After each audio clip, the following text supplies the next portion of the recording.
our old friend, the Liver King. You know what? He hasn't emerged in a while. I was actually in a thing with you guys.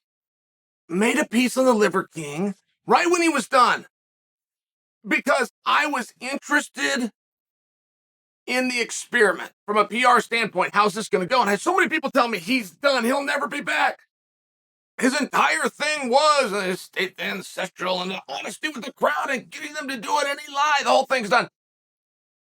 Well, maybe, but we will need time to go by and then just look back.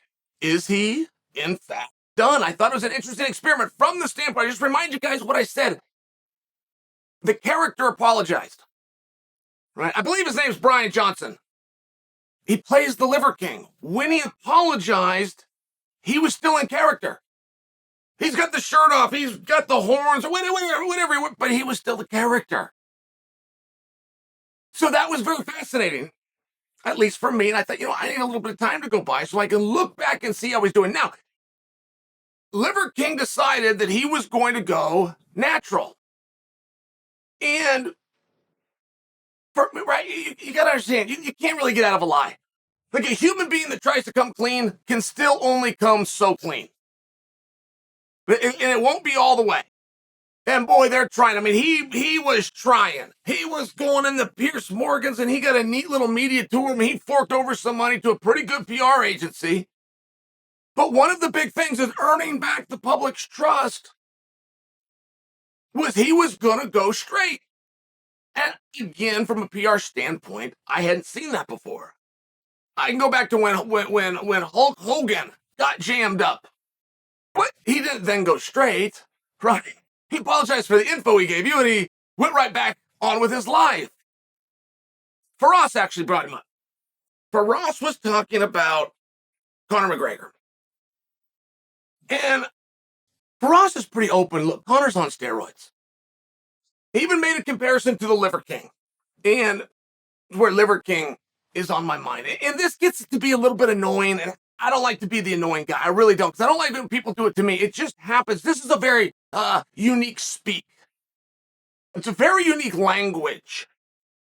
And if you speak the language, then you're going to want others to be accurate. But if you don't speak it, you're going to go, well, that's good enough. I'm going through this with my son right now. He's 7. But my son will bring me a dime and say to me, Dad, here's a quarter. And I'll try to explain to him, no, it's not. He'll tell me, yes, it is. It's all money. It's the same thing. It's the same. Why do you do that, Dad? Why do you correct me? Why can't it just be a quarter? Well, because, son, if you owe somebody 25 cents, you want to pay with one coin, and you hand them the dime, you're going to short them 15 cents. They're not the same thing. And I only bring that up because people are so quick to say that Conor is on steroids. And I think what they mean is PEDs. They don't know what he's on, but he's on a performance-enhancing drug. Now, a steroid specifically must be an anabolic agent. And I don't think when people look at Conor, they can prove there's an anabolic agent. Now, I bring this to you because there is a massive misunderstanding. And the media did it. The media is the ones that did this because much like my son with the dime and the quarter, they didn't know the difference. Performance-enhancing drugs are not banned in sport. They never have been. That is what the media tells you. A substance that does not meet the qualification of a performance-enhancing drug is not, by definition, then allowed. There is a number of substances that have nothing to do with performance-enhancing that are banned. And there's a whole bunch of substances that will help your performance that are legal. That's the point I'm trying to make for you. And when people go and talk about Conor and they're attempting to say that he's on steroids, it's the dime and the quarter. Do you mean he's on a PED? Do you mean he's taking something? Because that would make sense to me. I would think that you are too. But I would never put anything in my body unless I thought it would make me better. Performance enhancing, these are positive terms. I got to tell you, so it just gets a little bit strange. And I bring this to you because I never liked that they did that to Conor. I didn't think it was fair. And then this media all got built around it. Somewhere when TJ Dillashaw retired, but he retired with an injury, then that got brought in. All of a sudden, there's a story that guys can just go retire. Then Darren Till, for reasons unknown, comes out and admits that's what he's doing. He asked to be released from the UFC and then comes and tells the media that he wants to take substances that are banned by USADA. So he asked for his release. I mean, you're at some point, you're banging your head on the wall. But it was also a narrative. It was also a phenomenon. We really didn't know. And I didn't love the idea. Because the change in body type by Conor, to me, it was a lot of water gain. But when you're hurt and you can't train the way you're used to, your body will retain water. I kind of understood it. The problem we have, and this whole thing's a world of speculation, right? I mean, the whole thing's a world of speculation. He could be taking things, he could be taking nothing, by the way. He could be taking things that are making it bigger, stronger, and faster, and the media misconceives that for something that's banned. I'm just sharing. There's a lot of different answers that are possible. It's all speculative. I've been a big defender. The problem we now have is he hasn't entered the pool. I admit, we're still in speculativeville. But if I go before a jury, you have every motivation to get in the pool. You cannot do this job. You cannot get a payoff to the Ultimate Fighter that you're filming right now. You have said that you've booked a training camp at Big Bear. You cannot do any of those things until you enter the pool. And once you enter the pool, you then, according to the information we're giving now, I think this is debatable as well, he's got to sit for 6 months.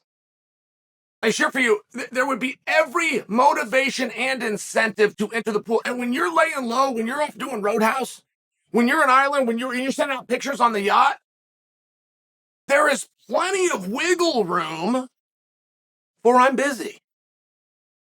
Real simple. Oh, that? Hadn't even thought of it. Thought someone on my staff would have taken care of that by now. There's plenty of wiggle room. If you want to test him, and you're an advocate for clean fight, go test him. That's what you can do.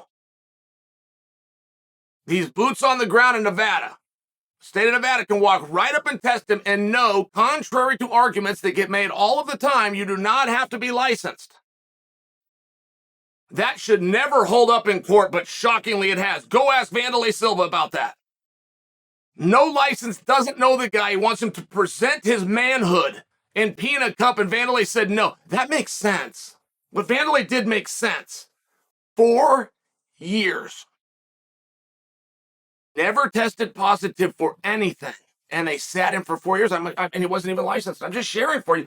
There's all sorts of things that could be done. But at this point, this game of cat and mouse, this isn't a game anymore. This is insulting you to your face.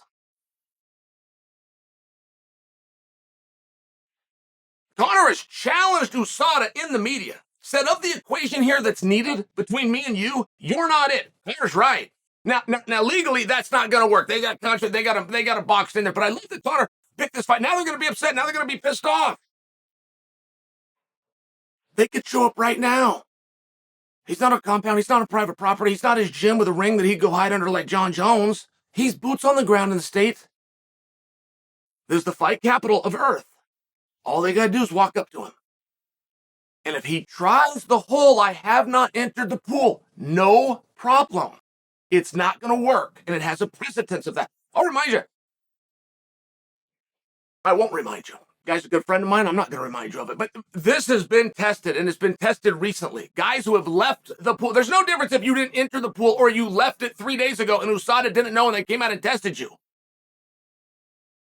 You get to the hearing, you say, I'm not with you guys. Here's my expiration date, and here's the date of the test. And you want to know what they ruled? And this is wrong. This should have been appealed. This should have gone to a higher level. But what athlete's got the time or the money to do that? You got to live with whatever the dumbass arbitrator gave you. But you want to know what the dumbass arbitrator gave him?